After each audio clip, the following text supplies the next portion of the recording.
Y vamos a tener la posibilidad de escuchar entonces las noticias en primera persona, digo, porque van a hablar de la situación en España, los indignados, lo que está sucediendo en Europa.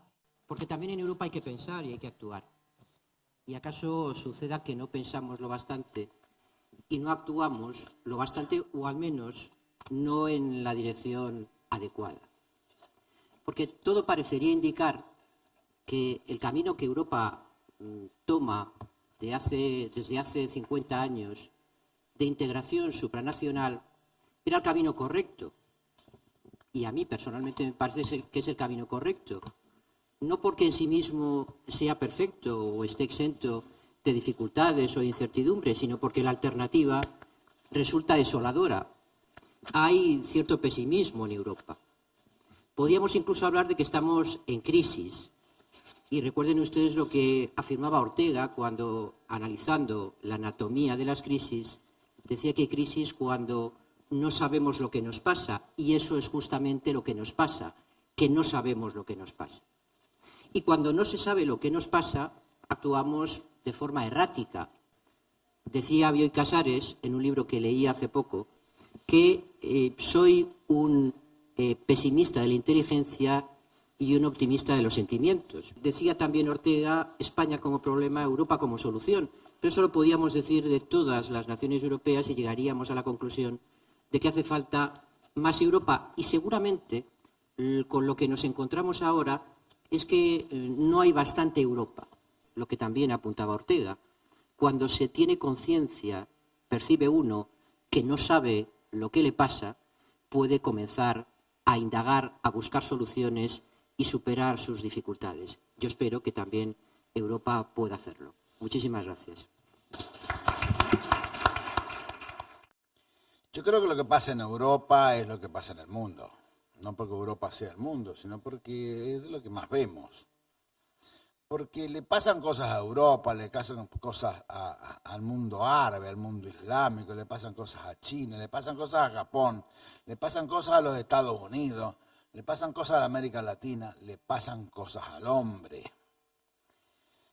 Y las instituciones están observando y mirando, a veces con una reconocida impotencia que no pueden y no alcanzan. Pareciera que estamos como una especie de choque de civilizaciones.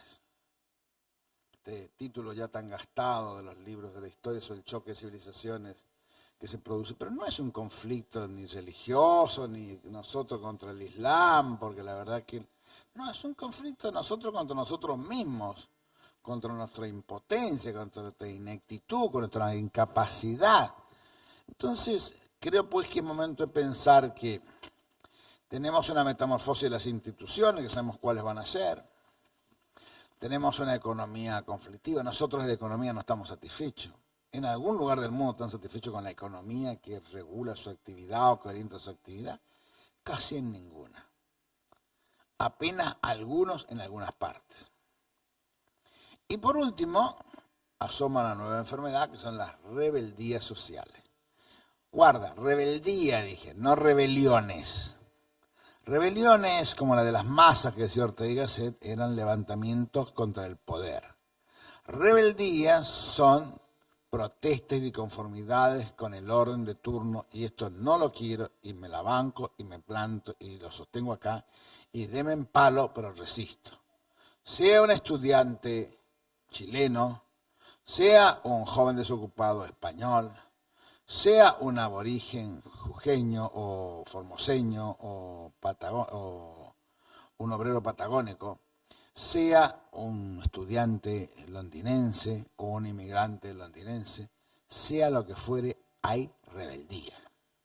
Esta rebeldía que desorienta al poder, que no tiene antibióticos, que no ha estudiado la medicina, que no tiene laboratorio, que le estén produciendo recetas adecuadas para decir cómo contengo esto.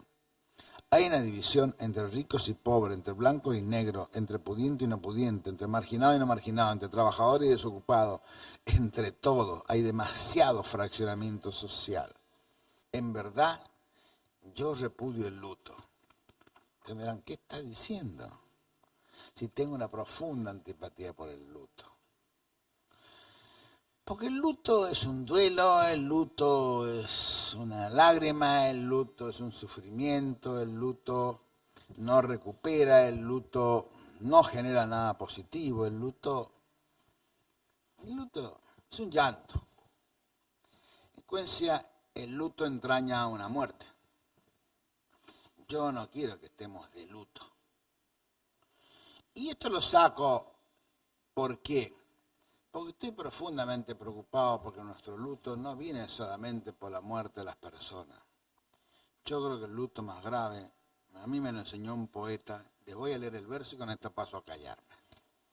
Hace una semana que estoy de luto. Escúchenme, háganme el favor. Hace una semana que estoy de luto. Se me murió una idea. Estoy buscando una que la sustituya, pero nadie responde. Mi pobrecita idea, la afinadita, iba armando una historia de mí mismo.